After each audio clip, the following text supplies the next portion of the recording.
ons hemelse Vader, ons sê vir U dankie vir die voorreg om hier in U huis te kan wees vanoggend. Here, en ons dank U vir die voorreg om te kan weet dat U teenwoordig is hier so saam met ons.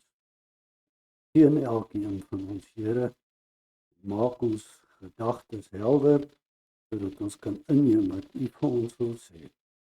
Ons bid dit in Jesus naam. Amen.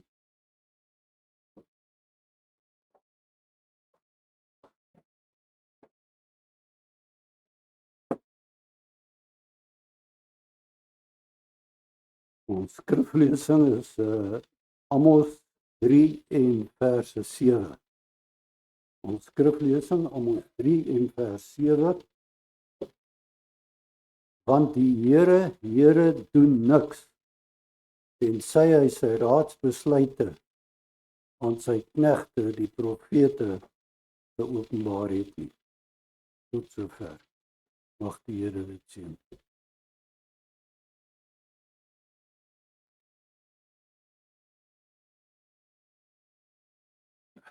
Ek wil almal weer eens welkom heet in die huis van die Here en mag julle seëning ervaar. Here, ons het die voorreg om voor U te kom staan. Here, ons het die geleentheid om op die Sabbat in die huis byeen te wees. Here, gee dat dit wat ons hier doen tot eer en verheerliking van U sal wees. U genade is oor ons. Maak dit dat ons bewus sal wees daarvan. Ons kom en ons dra Willowmore, Stytlerville, die omgewing waarin ons onsself bevind, Uniondale. Ja, Here, daar is soveel plekke waar vandag mense byeen is om U te eer en te loof en te prys. Gee dat dit met oortuiging sal wees.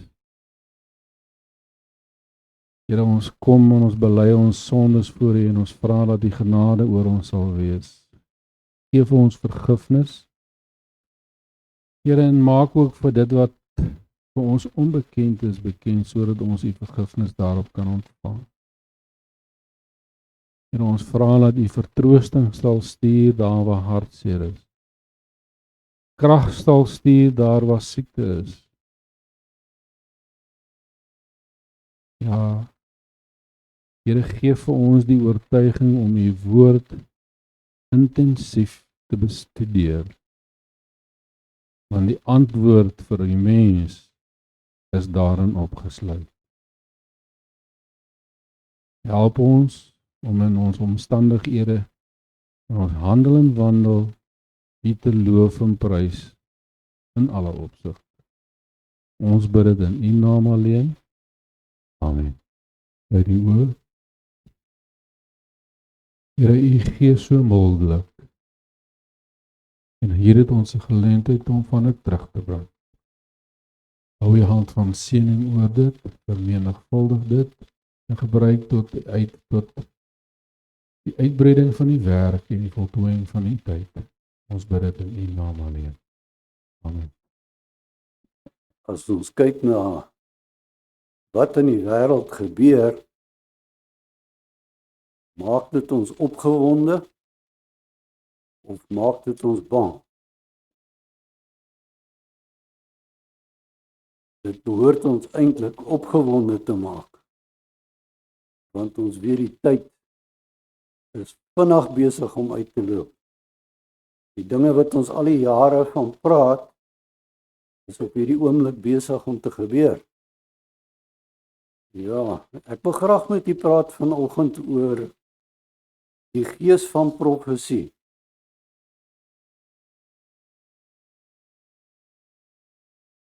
Toe Adam in die volmaaktheid van die sondeloosheid in die tyd van Eden, in die tuin van Eden geplaas was, het hy van aangesig tot aangesig openlik met die Here gepraat. As ons kyk in Genesis, kom ons gaan net na Genesis toe, die eerste hoofstuk. Genesis 1.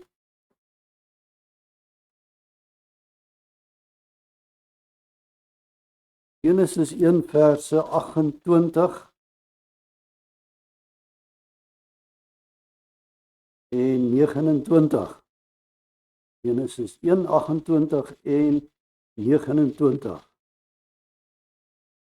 En hier is Adam en Eva in die tuin van Eden, en dit sê vir ons, en God het hulle geseën, en God het vir hulle gesê, wees vrugbaar en vermeerder, en vul die aarde, en onderwerp dit, en heers oor die visse van die see, en die voëls van die hemel, en oor al die diere wat op die aarde kruip. Verder het God gesê, ek gee nou aan julle al die plante wat saad gee, wat op die hele aarde is, en al die bome waar boomvrugte aan is, wat saad dra, dit sal julle voedsel wees. So ons kan duidelik sien hoe dat God met Adam en Eva gekommunikeer het. Hulle het direk met mekaar gepraat, soos wat u en ek met mekaar praat. En dan gaan ons 'n bietjie verder aan in Genesis die 3de hoofstuk, Genesis 3 en verse 8 en 9. Genesis 3 verse 8 en 9. En hulle het die stem van die Here God gehoor terwyl hy wandel in die tuin in die aandwyntjie. En die mens en sy vrou het hulle verberg vir die aangesig van die Here God tussen die bome van die tuin. En luister nou net hoe belangrik is hierdie. Toe roep die Here God na die mens en sê vir hom, Adam, waar is jy? Ek weet nie of ons altyd besef nie, maar Adam was hierso in 'n sondige toestand gewees. Verskoon. Terwyl Adam hierso gesondig het en besig is om weg te kruip, kom die Here en hy roep na hom. Adam, waar is jy? Toe soek die Here hom. So ons kan maar verseker wees dat as ons die dag nie goed voel nie, kan ons weet dat die Here ons ook soek, né? Hy verlaat ons nooit nie. Hy soek ons altyd op een of ander manier. Ek wil ons net so 'n klein gedeeltjie lees van Adam en Eva in die tuin van Eden. Net om vir ons te sê hoe gelukkig hulle daar was. Adam and Eve were very happy in the Garden of Eden. En hierdie kom uit the story of redemption. They were given full control of everything. Lions and lambs played together in peace around them. Sometimes they slept at the feet of Adam and Eve. Birds with feathers of every color flew among the trees and flowers and around Adam and Eve. Bird songs could be heard everywhere as they sang praises to the Creator. Adam and Eve were delighted with their beautiful with the beauty of their home in the Garden of Eden. They loved hearing the bright-colored birds sing their cheerful songs. Nou sê dit vir ons verder, sometimes Adam and Eve joined the birds in singing songs of love and praise to the Father and to his dear Son. They thanked God for the beauty and the blessings that were all around them. So hulle het iets gehad wat ons nog nooit ondervind het nie. Ek weet nie hoekom my neus altyd verloop as ek hier voor staan nie. Julle moet maar verskoon. En toe gebeur daar iets. toe vind die tragedie van sonde plaas. En as gevolg daarvan was daar skeiding tussen die mens en God. Die sondige mens kon nie langer die voorreg geniet om van aangesig tot aangesig met sy Skepper spreek nie. En tog was dit baie noodsaaklik vir die mens om gemeenskap met God te hê. Want die Here is die bron van lewe. Die mens kon nie meer direk met God praat nie, maar tog moes hy gemeenskap met God hê. Handelinge 17 vers 28 sê vir ons, want in hom lewe ons, beweeg ons en is ons. So sonder God kan ons glad nie funksioneer nie. En daarom het die Here ander middele daar gestel en metodes daar gestel om in verbinding met die mens te wees, om sy wil en plan van saligheid aan hom te kan openbaar. Die belangrikste van hierdie metodes was dat die Here het profete geroep. En die Here het heilige manne en vroue wat hom getrou gevolg het, uitgekies en deur middel van hulle met sy kerk te kan spreek en vir sy volk op aarde sy boodskappe te stuur. So dit is baie belangrik dat die Here nog steeds vandag deur sy profeet met die kerk van die Here praat. En dis hoekom Amos 3 vir ons sê, want die Here doen niks tensy hy sy raadsbesluite aan sy knegte die profete geopenbaar het nie. Hy doen niks. Alles wat die Here wat belangrik is wat gedoen moet word deur die profeet gekommunikeer met die mens. So laat ons onthou, 'n profeet is iemand wat vir die Here deur middel van bonatuurlike goddelike inspirasie spreek. Nie noodwendig in verband met die toekoms nie, maar 'n profeet praat eintlik vir die Here met sy volk.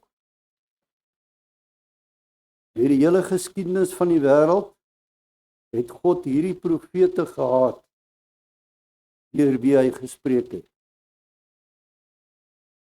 Kom ons blaai na 2 Petrus 1 vers 21 toe. Ons gaan 'n hele paar verse lees, so julle kan julle Bybels maar reghou.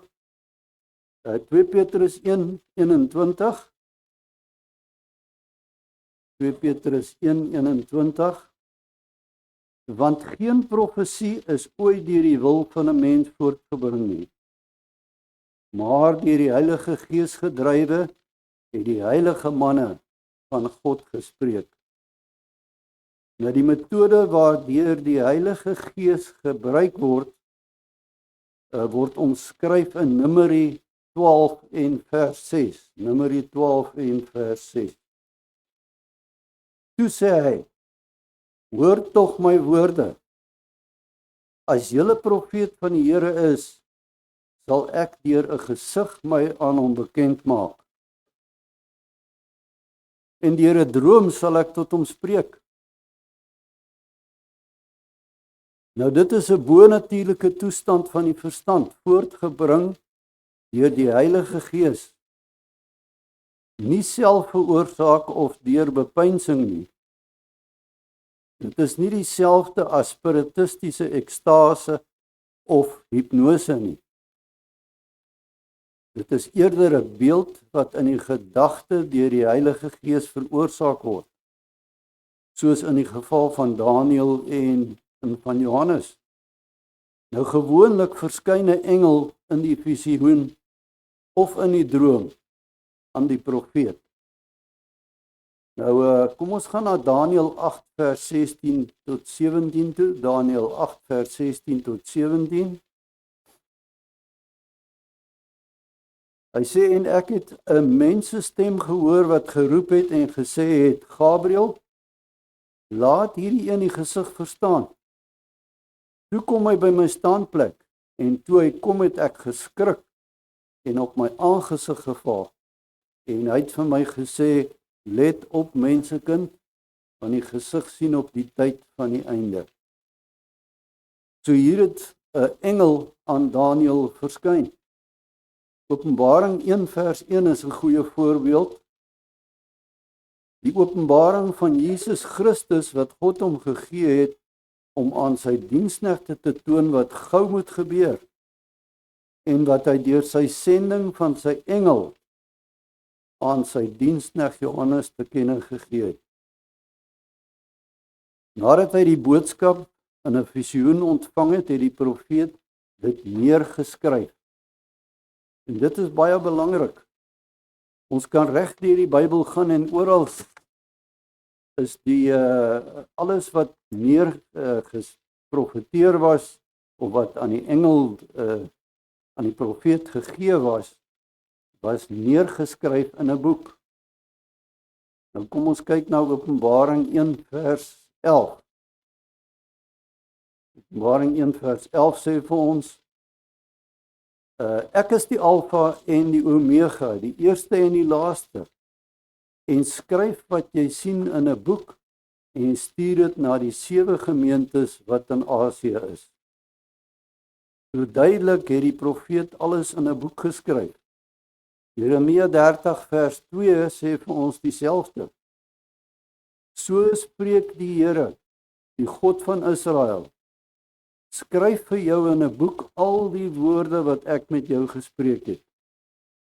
En dan ook verder in Jeremia 36 vers 2, hierso vir ons, neem vir jou 'n boekrol en skryf dit daarop al die woorde wat ek met jou gespreek het oor Israel en Juda en oor al die nasies.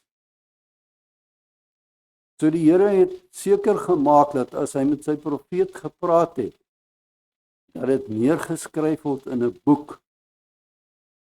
En wat sal julle sê is die rede hoekom dit in die boek geskryf word? Wat sal die rede wees? Hoekom het die Here gesê dat die profeet moet dit in 'n boek neerskryf?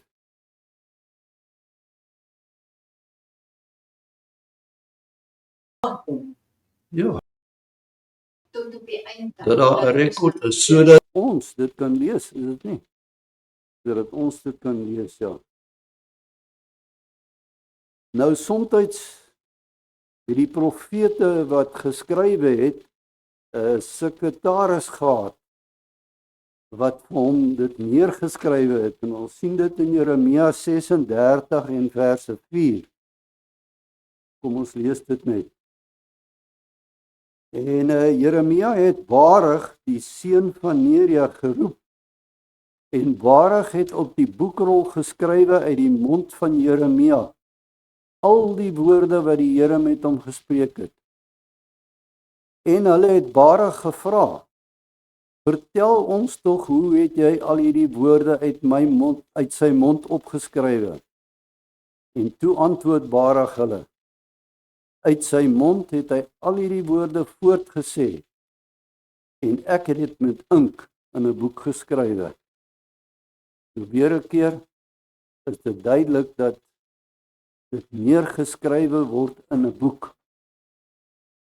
Nou kom ons kyk net so vinnig 'n bietjie na die vorige profete. Die eerste profeet was Henog gewees, en dis neergeskryf in die boek van Judas. Dan was daar ander profete gewees, Noag, Abraham, Moses. En daar was daar groter profete gewees, Jesaja, Jeremia, en ons ken hulle almal, Esegiel en Daniël. En dan was daar ook kleiner profete gewees. Van Hosea af was daar 11 verskillende profete gewees tot by die boek van Maleagi. En dan kom ons by die Nuwe Testament. Die mansprofete Paulus, Barnabas, Judas, Silas, Agabus, Johannes. So daar was 'n hele paar mans profete. Nou iemand het eendag vir my gesê, ons het gepraat oor die gees van profesie, en die persoon het vir my gesê, die Here gaan nie vroue profete kies nie. Die Here gaan 'n man kies as hy profeet kies. Maar dit is nie volgens die Bybel nie. Nou kom ons kyk 'n bietjie net 'n bietjie. Jy kan miskien dit neerskryf die verse. Die eerste vroue profeet wat die Bybel hiervan praat is Eksodus 15 en verse 20. Miriam, die van julle wat kan onthou, Miriam was 'n profeet. Nou was daar Debora gewees, in Rigters 4 vers 4. En nou was daar Hilda gewees, in 2 Konings 22 vers 14. En daar was Anna in Lukas 2 vers 36. En dan was daar die 4 dogters van Filippus, in Handelinge 21 vers 9. En dan was daar diensmaagde in die laaste dae, Handelinge 2 vers 17.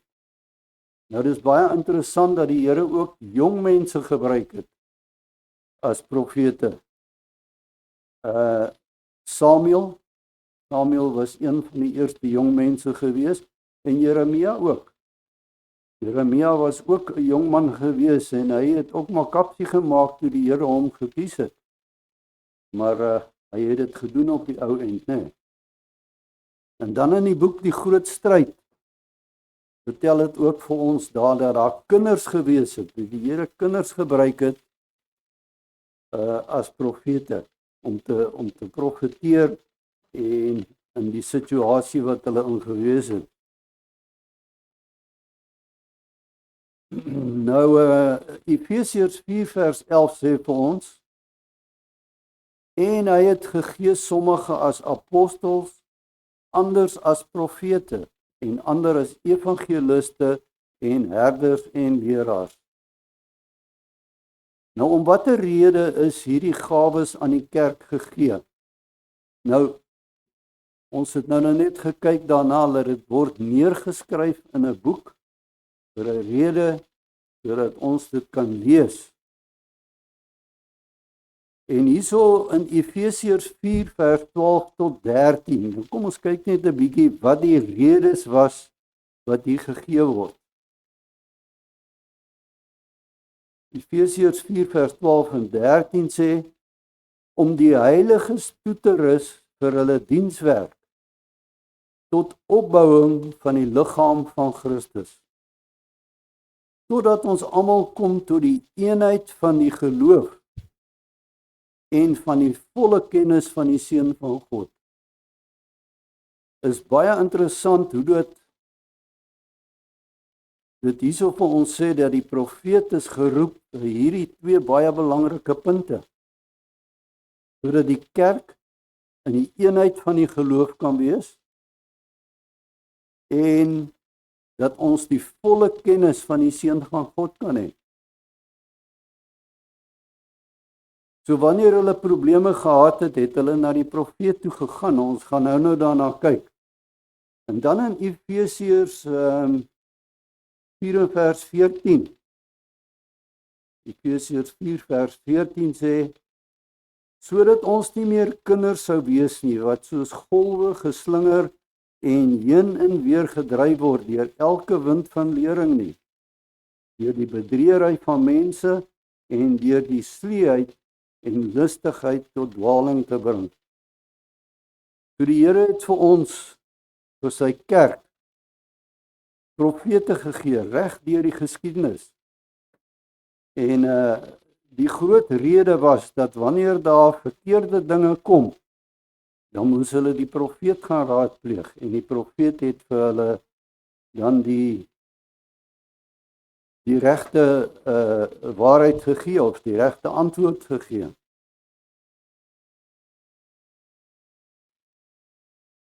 In die boek Samuel 9 vers 9 is 'n interessante gedeelte. 1 Samuel 9 vers 9. Dit sê vir ons hierso: vroeër het die mense in Israel so gesê, as hulle gaan om God te gaan raadpleeg. So hier het die mense 'n probleem gehad, hulle wou 'n antwoord hê en hulle het God gaan raadpleeg. En luister wat sê dit vir ons verder.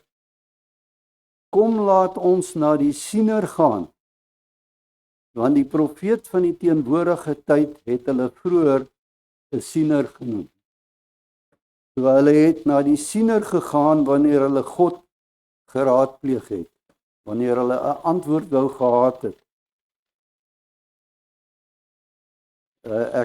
Ek kan terugdink ons pioniers het ook baie gesit en dan hulle met 'n probleem gesit en hulle het nie sekerheid gehad nie en hulle het gestudeer van die môre tot die aande tot deur die nagte en hulle kon nie by 'n regte antwoord kom wat hulle tevrede stel nie. En dan het Ellen White vir hulle in 'n gesig ingegaan en sy het vir hulle die antwoord gegee wat van die Here afkom vir dit. So selfs daar was dit nog presies deur die jare nog die ding gebeur. Nou so daar is eintlik die antwoord. Die gawe van profesie was altyd en sal altyd die oë of die visioen van die kerk wees. In Spreuke 29 vers 18. Dit sê vir ons hierso: as daar geen openbaring is nie, word die volk bandeloos. Maar nou is daar ook 'n ander probleem wat ons na moet kyk. Is of was daar profete van God wat hy georden het vir 'n spesiale boodskap aan sy volk te gee wat se geskrifte nie in die Bybel voorkom nie. As ons kyk, Jeremia het 'n boek in die Bybel, Jesaja het 'n boek in die Bybel en so het elke profeet 'n boek in die Bybel. Maar is daar profete wat die Here gebruik het wat nie 'n boek in die Bybel gehad het nie? Want iemand het al vir my dit gesê. Ellen White het nie 'n boek in die Bybel nie, so. Jy weet, mense probeer snaakse dinge sê om hulle punte te bewys. So is of was daar 'n profeet van God wat hy georden het om 'n spesiale boodskap aan sy volk te gee. Die se geskrifte nie in die Bybel voorgekom het nie. Nou as ons kyk hierso na Handelinge 11, 27 en 28 en in die dae het daar profete in Jerusalem in Antiochië aangekom. En een van hulle met die naam van Agabus het opgestaan en deur die Heilige Gees te kenne gegee dat daar 'n groot hongersnood in die hele wêreld sou kom wat ook gekom het onder keiser Claudius. Nou hier is 'n profeet wat die Here gebruik het om Paulus te waarsku van die hongersnood wat gaan kom, sodat hulle die kerk kon gereed maak daarvoor. En hier is dit baie duidelik dat hierdie profeet wat die Here gebruik het, het nie 'n boek in die Bybel nie. Daar's nie 'n boek Agabus nie, nê. So dit is 'n goeie voorbeeld daarvan. Nou mag jy sê, maar dit was baie lank terug. Ons lewe in die laaste dae. Wat van die laaste dae? In Handelinge 2 en ons ken almal hierdie gedeelte baie goed. Dis 'n sewende dag Adventiste vers wat almal ken. Handelinge 2 vers 17 tot 18. Dan kom ons lees hom. En in die laaste dae spreek God, sal ek my gees uitstort op alle vlees, en julle seuns en dogters sal profeteer, en julle jongelinge sal gesigte sien, en julle ou mense sal drome droom, en ook op my diensknegte en diensmaagde sal ek in die laaste dae my gees uitstort, en hulle sal profeteer. So een van die duidelike bewyse dat die gawe van profesie in die laaste donker chaotiese dae aktief sal wees, is die feit dat Jesus gewaarsku het teen valse profete. En Matteus sê vir ons van die valse profete wat in skaapsklere kom. En 1 Johannes 4 vers 1 sê vir ons ook, geliefdes, glo nie elke gees nie, maar stel die geeste op die proef of hulle uit God is. En want baie valse profete het in die wêreld uitgegaan. So as daar valse profete is in die laaste dae, dan moet daar ware profete ook wees, né? Ja, so hoe kan daar valses wees as daar nie wares ook is nie? Nou Johannes gee die aanduiding dat die geeste op die proef gestel moet word. Met ander woorde, ons moet die geeste toets. En hoe sal ons hulle toets? Nou weer eens gee die Bybel vir ons die antwoord daarso in Deuteronomium 13 verse 1 tot 2. As 'n profeet of een wat as 'n dromer optree by jou opstaan en jou 'n teken of 'n wonder aankondig en die teken of die wonder kom uit wat hy jou beloof het met die woorde, laat ons agter ander gode aanloop wat jy nie ken nie en hulle nie dien nie, dan moet jy nie luister na die woorde van die profeet en die man wat as dromer optree nie. So hierso praat die Bybel van 'n profeet wat opstaan en hy kondig waarheid aan. Hy kondig waarheid aan, maar hy het ook valsheid ingebring, né, saam met dit. Dit gebeur ook baie. Profete wat valsheid of met waarheid kom, maar dan bring hulle so 'n bietjie valsheid tussenin. En dit is iets wat ons baie sien en veral in die ander kerke. Openbaring 12 vers 17. En die draak was vertorend op die vrou en hy het weggegaan om oorlog te voer teen haar ander nakommelinge wat die gebooie van God en die getuienis van Jesus Christus hou. So wat is die getuienis van Jesus Christus? En dis ook 'n vers wat alle Adventiste ken, Openbaring 19 vers 10. En ek het voor sy voete neergeval om hom te aanbid, maar hy het vir my gesê, moenie, want ek is 'n medediensknegt van jou en jou broeders wat die getuienis van Jesus het. Aanbid God, want die getuienis van Jesus is die gees van profesie. So die vraag wat nou gevra moet word, kan ons die kerk uitken wat hierdie gawe in hulle midde het? Nou as mense 'n bietjie dink aan al die verskillende kerke wat daar oral is, en ons maak hulle nie sleg nie, maar as ons 'n bietjie dink daaraan, hulle het nie hierdie 2 punte nie wat die Bybel gee nie. Hulle onderhou die gebooie van God en hulle sal die profetiese gawe in hulle midde hê. So daai 2 punte, daar's net een kerk wat dit het. Daar's geen ander kerk wat hierdie 2 punte het nie.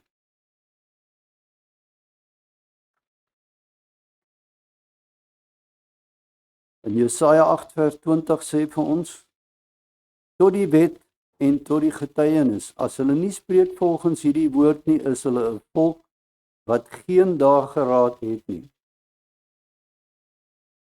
Hierdie 2 gawes, naamlik die wet en die profete, dit kan nie van mekaar geskei word nie. Daai 2 dinge gaan altyd saam. Nou let op wat gebeur met die kerk of 'n kerk wat geen boodskappe van die Here ontvang nie. In die boek Klaagliedere 2 en verse 9. Klaagliedere 2 en verse 9. Dit sê vir ons, haar poorte, en dit praat van die kerk, haar poorte het in die grond gesink. Hy het haar grendels te gronde gerig en verbreek. Haar koning en haar vorste is onder die heidene.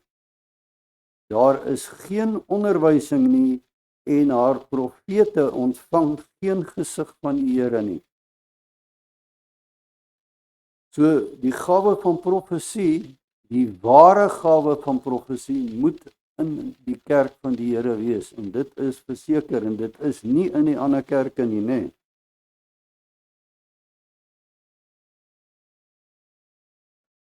So ons weet dat die Sewende Dag Adventis het hierdie gawe.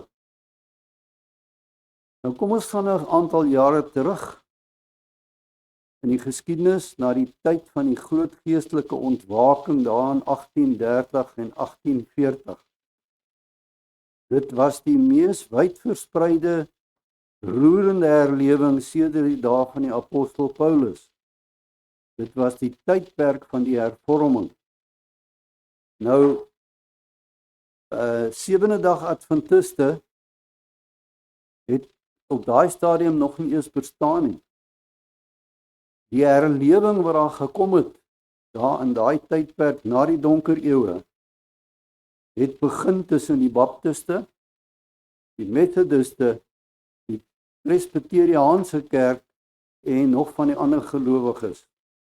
So die Adventiste was toe nog nie eers bestaan eintlik nie. Almal het deur die studie van die profesie tot dieselfde gevolgtrekking gekom aangaande die jaar 1844. En toe kom die groot teleurstelling. En die Here se volgelinge was in 'n mate teleurgestel. Maar toe het die Here vir hulle 'n spesiale boodskap gegee en die Here het vir hulle 'n profeet opgewek om hulle te lei in daardie moeilike tyd. En ons ken almal die geskiedenis. Die Here het die jong briljante baptiste prediker met die naam van William Foy in die jaar 1842 geroep om aan hom die visioen te gee om sy volk deur hierdie krisisuur te lei. En soos wat dit aangaan die verhaaltjie, sê dit vir ons ook duidelik dat toe hy hierdie visioen, die Here het vir hom gesê, hy moet dit bekend maak aan die mense. En hy het maar net nie kans gesien daarvoor nie. En hy het dit nie gedoen nie. En hy was van die ligdraerpos gediskwalifiseer gewees. Net voor 1844 het die Here vir Huizen Vos dieselfde visioen gegee. En hom beveel om dit bekend te maak, maar in sy stryd teen hoogmoed wou hy dit ook nie doen nie. En wat eintlik baie hartseer is in hierdie verhaal, aan hom is meegedeel dat as hy nie gehoorsaam nie, die visioen van hom weggeneem sal word. En die Here gaan die swakste van die swakkes gebruik om sy werk te doen. Hierdie was twee welsprekende predikers. Hulle kon goed praat. Hulle kon hierdie werk fantasties gedoen het, maar hulle het nie kans gesien nie. En toe sê die Here, hy gaan die swakste van die swakkes gebruik, en dis presies wat hy gedoen het. Maar hierdie man, Huizen Vos, het weer geweier, na die Here vir hom weer 'n keer gesê het, hy moet dit doen. En hy moet gaan praat en die mense vertel. En hy het weer geweier. En toe die Here vir hom gesê dat hy van sy plig onthef is. En toe die Here dit vir hom sê, het hy so geskrik. Hy het onmiddellik 'n vergadering beroep, en toe hy vir die mense wou sê, toe kon hy niks onthou nie. Toe die Here hom geblok, toe kon hy niks verder onthou nie. Dit moet hartseer gewees het. En hy het ook later, waar Ellen White gepraat het, het hy opgestaan en gesê, wat die Here vir haar gegee het, is dieselfde wat hy gekry het. En sy moet vashou daaraan, sy moenie soos hy maak nie, want hy is verlore, hy het dit gesê. Hy is verlore, omdat hy geweier het.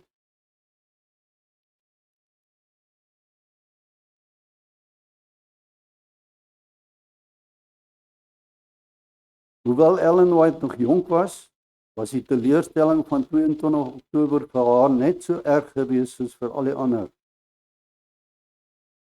En hulle het by mekaar gekom en saam gebid. En een oggend in Desember 1844, terwyl sy saam met 4 ander vroue gebid het die krag van God oor haar gekom en hy het vir haar presies dieselfde gesig gegee wat die ander 2 manne voor haar gehad het.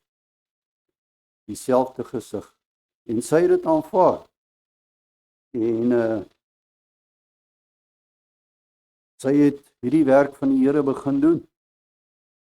En as 'n mens terugkyk na alles wat sy gedoen het, maar sy het 'n tydperk ook van siekte deurgemaak. Haar gesondheid was geknak. En sy was ook nie verder as standaard 3 geleer nie. En toe sy 17-jarige leeftyd geroep was die profetiese werk om dit te doen, was sy wonderbaarlik genees gewees en vir die volgende 71 jaar tot haar dood in 1915 het sy 'n merkwaardige werk verrig, ongelooflike werk. As 'n mens al hierdie boeke vat wat sy geskryf het, dis net ongelooflik. As jy dit lees, kan jy sien die Here was betrokke by hierdie boeke. Nou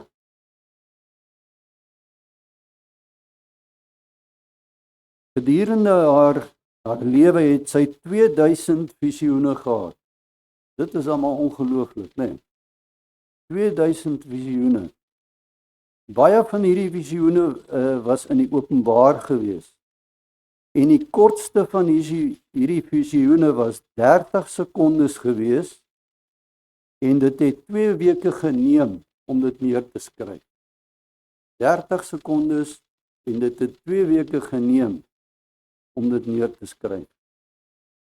Die langste visioene was 4 ure en dit het 5 boekdele beslaan.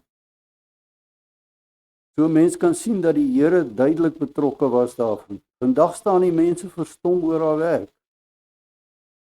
En maar dit was nie die belangrikste van haar werk nie. En selfs voorspellings was nie die belangrikste. Sy het voorspellings gemaak. En heelwat voorspellings, almal het uitgekom.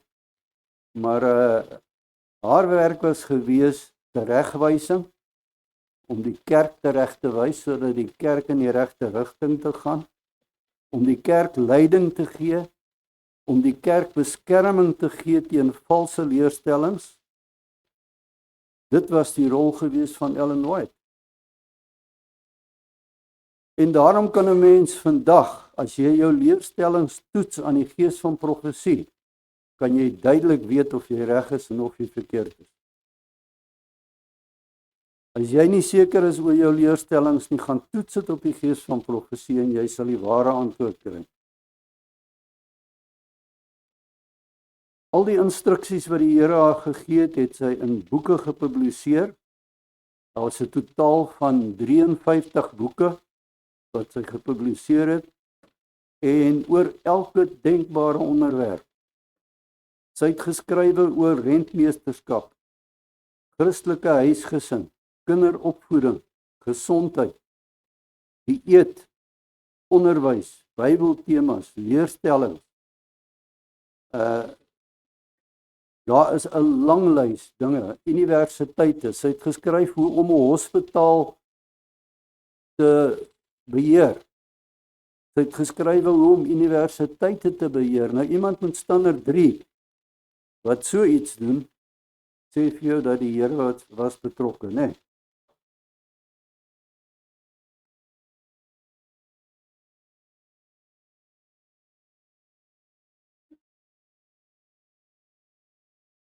Een van haar boeke wat sy geskryf het, die Ministry of Healing, is seker een van die beste gesondheidsboeke wat ons het, Ministry of Healing.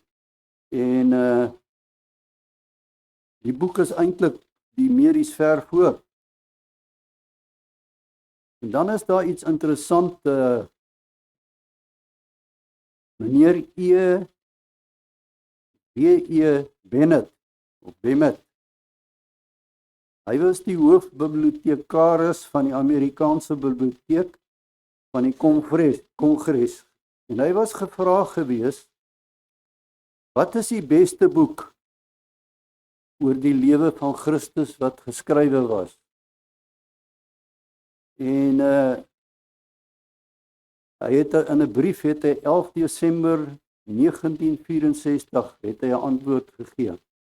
En hy het die volgende gesê: dit is die moeilikste taak omdat daar gedurig deur in die afgelope 300 jaar meer as 1000 boeke oor die lewe van Christus geskrywe is.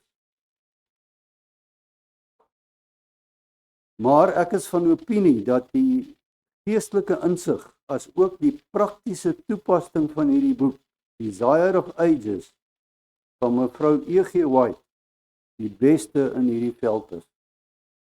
So uit 1000 boeke is die boek Desire of Ages die boek wat gekies is as die beste boek oor die lewe van Christus.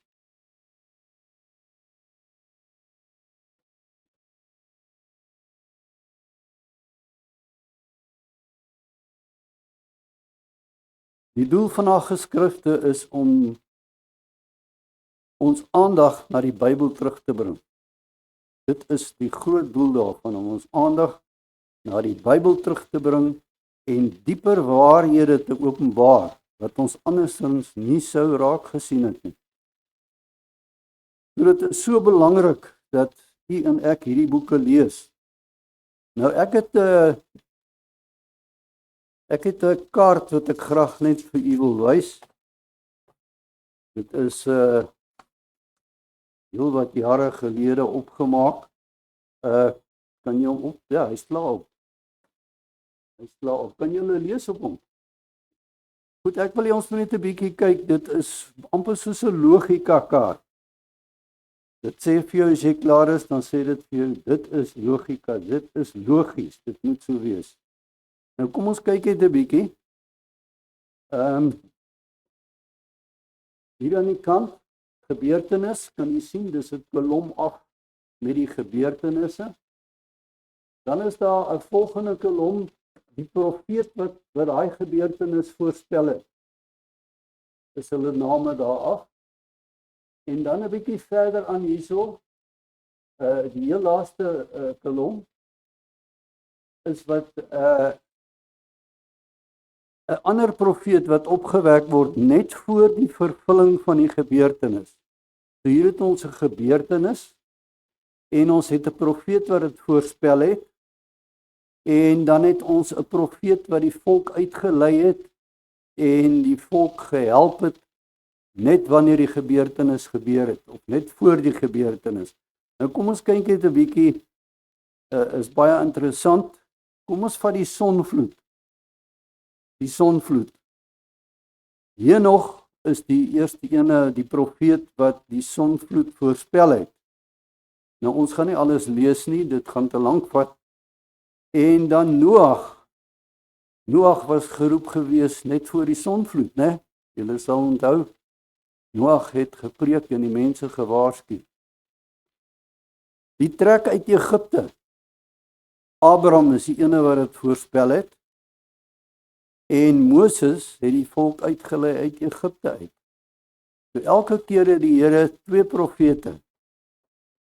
En dan die trek uit Babylon uit. Jeremia was die profeet wat die Here gekies het om dit te voorspel. En Daniël was die enige gewees wat gesê het die 70 jaar is om en Daniël het begin soek en sê Here, wat gaan aan? Ons moet nou trek. So Daniël het die Here daar geroep om hierdie gebeurtenis vooruit te gaan. En dan kom ons by die herstel van Israel. Nou Jeremia het dit voorspel. En is interessant, elke keer is dit een profeet wat dit voorspel, né? Jeremia het dit voorspel en die profeet Nehemia het het net voor die volk getrek het die Here Nehemia opgewek en hy was die profeet wat die volk uitgelei het. Nou kom ons by die eerste koms van Jesus. Jesus se geboorte. En is interessant, ek het hierso twee profete. Twee profete, Jeremia en Jesaja, wat dit voorspel het. En Johannes is die profeet wat geroep was toe Jesus gebore is, né? Julle sal onthou. Maar nou kom ons by die grootste gebeurtenis ooit. Daar is nie 'n groter gebeurtenis as dit nie. Die tweede koms van Jesus. Die grootste gebeurtenis ooit in die geskiedenis van hierdie wêreld. En kyk net hoe baie profete die Here voorgespel daar. Met hierdie groot gebeurtenis, die wederkoms van Jesus, het die Here sommer 'n klomp profete, daar's 12 dink ek. Profete, daar kan miskien nog wees, maar hier is 12 wat ons hier uitgekry het. 12 profete wat voorspel. En nou kom die vraag, as ons hier by ons tyd kom, gaan daar nou glad nie 'n profeet wees nie? Kan ons sien hoe duidelik wys die Here vir ons dat die gees van profesie is die Here se spreekbuis aan ons. 'n Baie interessante kaart hierdie.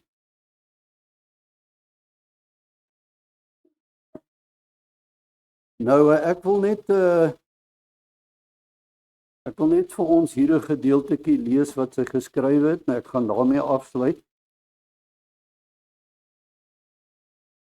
Net om vir ons die erns te wys van hierdie boeke wat die Here vir ons gegee het.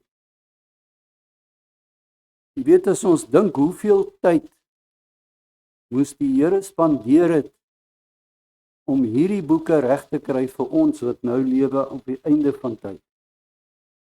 Hoeveel tyd was daaraan gespandeer? Hoeveel moeite het God gedoen om hierdie boeke vir ons te gee?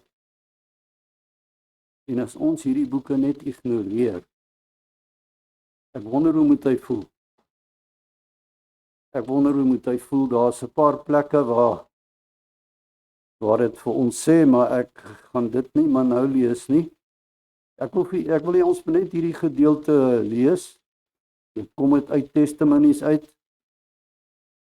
Dit sê vir ons hierso, en ons gaan afsluit daarmee. We must follow the direction given through the spirit of prophecy. We must love and obey the truth for this time. This will save us from accepting strong delusions. Die gees van profesie gaan ons help om nie 'n verkeerde pad te loop nie. God has spoken to us through His word. He has spoken to us through the Spirit. He has spoken to us through the testimonies to the church and through the books that have helped us to make plain our present duty and our position that we should now occupy. Hierdie boeke is daar om vir ons te sê wat God van ons verwag en wat sy wil is.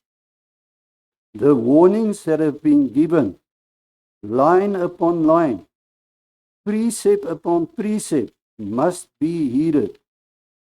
If we disregard them, what excuse can we offer?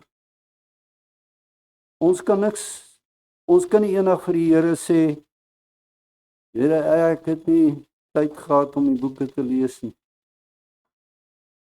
Die Here het vir ons hierdie boeke gegee, sodat ons God se wil kan ken, en dat ons kan weet wat God van ons verwag. Dan sê sy verder, many are going directly contrary to the light which God has given to His people, because they do not read the books. Bietjie onduidelik hierso, because they do not read the books that contains light and knowledge and cautions, reproofs and warnings. My broer en my suster, dit is so belangrik dat ons hierdie boeke lees. Ek weet daar's baie boeke, maar ons moet 'n belangrike boek vat en ons moet hom lees. Vra die Here om vir ons te wys watter boek ons moet lees, want die Here wil vir ons iets sê voor hy gaan terugkom. Voor die genade deur sluit, wil die Here vir elke een van ons iets sê persoonlik. En hy kan dit net doen as ons hierdie boeke gaan lees saam met ons Bybel, né? Moenie ons Bybel vergeet nie. Die Bybel kom eerste. Maar hierdie boeke wys vir ons en maak vir ons die Bybel duidelik. Nou ek wil 'n beroep doen op elkeen van julle asseblief. Moenie hierdie boeke agterlos nie. Haal hulle, kry hulle en lees hulle. Want dit is hoe die Here vir ons wys wat die ware pad is wat ons moet stap. Amen. Ons hemelse Vader, ons sê vir U so dankie Here vir die gees van profesie wat U vir ons gegee het in hierdie laaste dae om ons te kan lei stap vir stap. En Here, as ons twyfel, kan ons gaan soek en ons sal die antwoorde daar kry. Here, gee vir ons krag, gee vir ons moed en gee vir ons tyd sodat ons aandag kan gee aan U woord en aan hierdie boeke wat U vir ons gegee het. Ons sê vir U so dankie daarvoor en ons vra dat U nou met ons sal wees in die res van hierdie week. En ons bid dit in Jesus naam. Amen.